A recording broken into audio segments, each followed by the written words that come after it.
So welcome. So glad to have you here. Days is on tour right now. Okay, so yeah, amenities. There's a bathroom right here. I did not provide food, nor did I provide beverage, but I did provide a secret third thing in between those, which is Jell-O. My colleague Ace insisted that we have Jell-O for the cello event, and then they bailed on making the Jell-O, so I had to last minute work with it, and it's slightly congealed. There's also a treat at the bottom of the cup. What else? Let's see, I wrote my opening notes here. Okay, that's all. So I'm going to be opening up with some words from my new chapbook, which came out. I was just traveling in Toronto, where Sleepover Nervous, that's the name of the chapbook, was published by this Toronto press called Midnight Mass Books. For some reason, I'm like slightly famous in Canada, as opposed to here where nobody knows my name. So, yeah, they were super stoked to have me, and they published this kind of silly little chapbook that I wrote while I was quote unquote in residence at CA Conrad's studio apartment. If you don't know who CA Conrad is, they're an amazing poet, and I took a class with them, and they basically asked me to water their plants, and I stayed at their apartment every day and like made this challenge of writing to them every day, even though they didn't necessarily ask for that. And then I left this like mildly disturbing chapbook on their bed for when they got back, and they took it pretty well. Though they did decline to write a foreword for this chapbook, so they wanted no association, but I do thank them in the book. So yeah, here it is.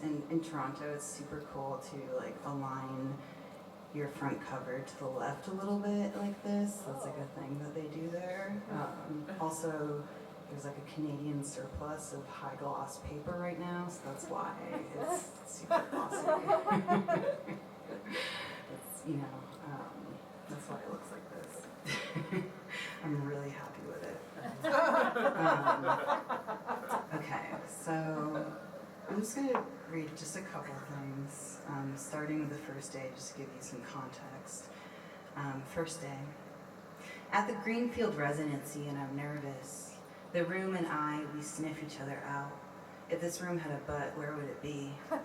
I leave that thought alone. I won't huff CA sheets. And why not? Here now.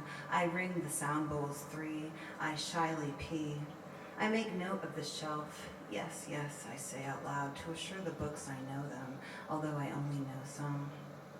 I've always been this way, sleepover nervous. I guess it's a space thing, to take it up and all, typical. That's something about gender, something about me. Those deep nights spent sleepless while the other girls slept. I collected their breaths, made a cavern of wants, their wills and their ways, afraid the sun would only come for them. No, sleepover nervous has got to end. I repeat, Jayson is a big girl now. So after I jotted that down, the snapping is welcome here. After I jotted that down, I was like, oh, okay, well, I have this mission or this goal of this residency to cure my sleepover nervousness, because I was trying to like amp myself up to like sleep in this apartment, which for context was like the smallest apartment I've ever seen. It was just like a bed, a table, like a small kitchen, and there's like 500 crystals and like, just like books and sound bowls and stuff like that. So he was a very spiritual person. And so it was very loaded energetically. This is like my favorite poet, and I'm like in their space, trying to amp up to sleep in their bed where they spend all their time, presumably. So one thing I do to try and cure sleepover nervous is to like find ways to scare myself while I'm there, because like scaring yourself releases endorphins and that kind of like helps with resolution. Supposedly you're supposed to like go to scary movies to like deal with trauma, basically. So I brought a bunch of Goosebumps with me to read while I was there, and I thought that I would give CA like SparkNotes version of the Goosebumps that I was reading, of one of them that I chose, Legend of the Lost Legend. And I'll read half of this Goosebumps for you. Okay. And for any, do you guys remember reading Goosebumps? You remember how well written they were? Yes. It's like pretty much encapsulates the plot-driven narratives that R.L. Stein he probably wasn't writing all of them. There's probably a bunch of people writing them, but yeah, it's really good. Okay, Legend of the Lost Legend. The ice stretched, smooth and shiny, silvery under sunlight. In the distance, it darkened to blue. Darker, darker. Daddy, where are you?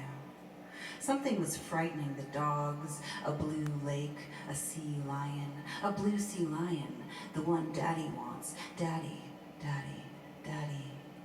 The ocean cracked through ice, which means danger. The children will surely die if this were the real story. But this is not the real story. It was made up by Daddy. The real story, they are in a tent. Justin and Marissa and Daddy.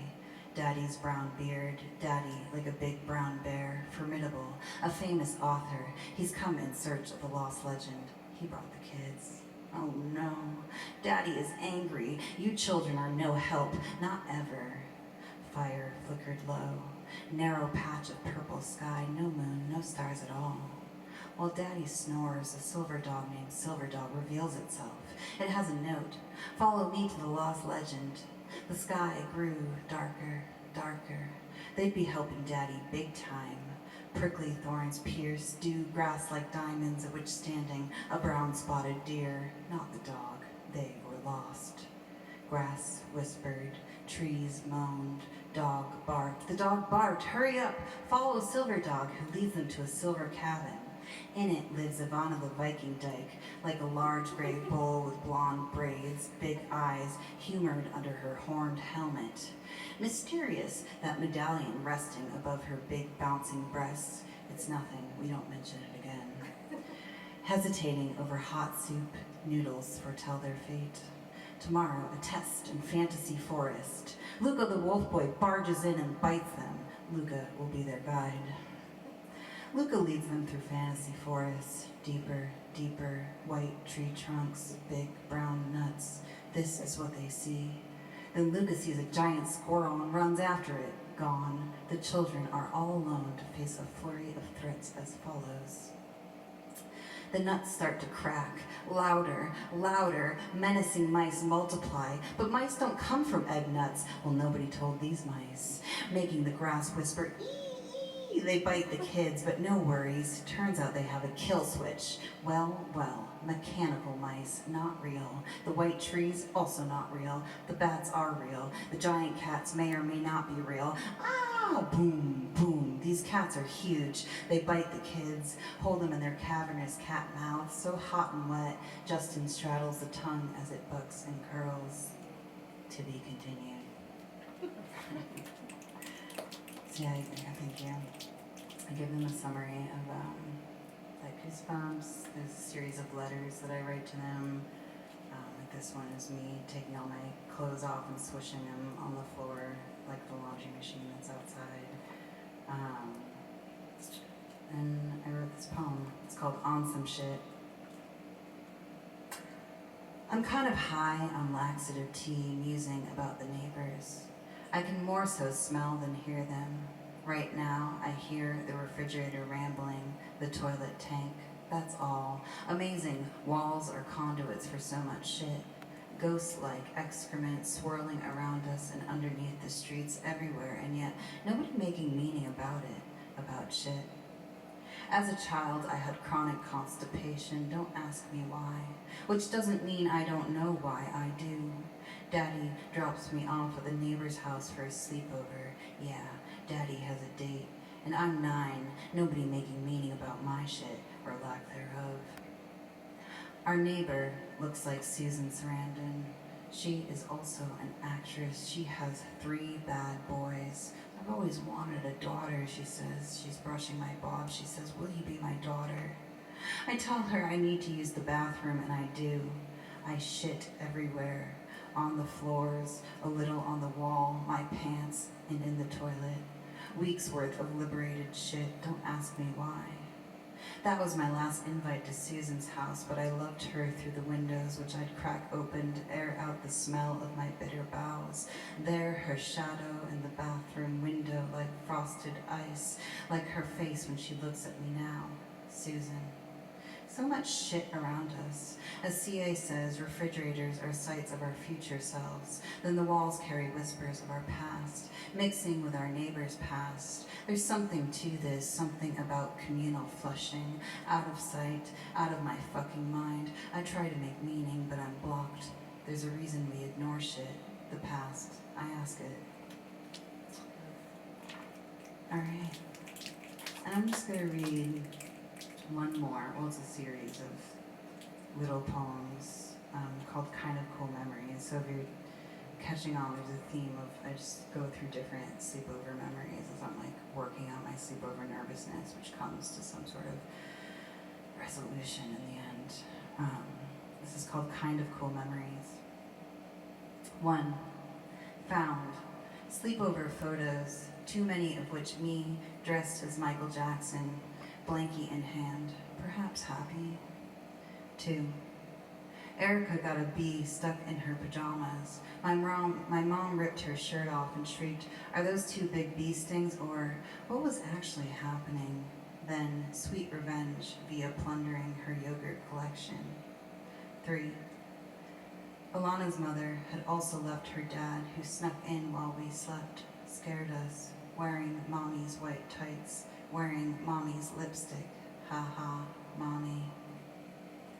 4. At Girl Scout camp, we took Deborah D's panties and flew them as a flag. R.I.P. Deborah D, we wrote on the flag, a threat. Next day, in big trouble. Not so much for the panty flag, but more so because Deborah D's aunt of the same name, Deborah D, was dead, strangled by Whitey Bulger himself. No joke. Years later, Deborah D also died. She died in a car accident on the way back from a Kenny Chesney concert. That's so sad. So I'll leave us there. And let's welcome Elsa. Yeah. Thank you.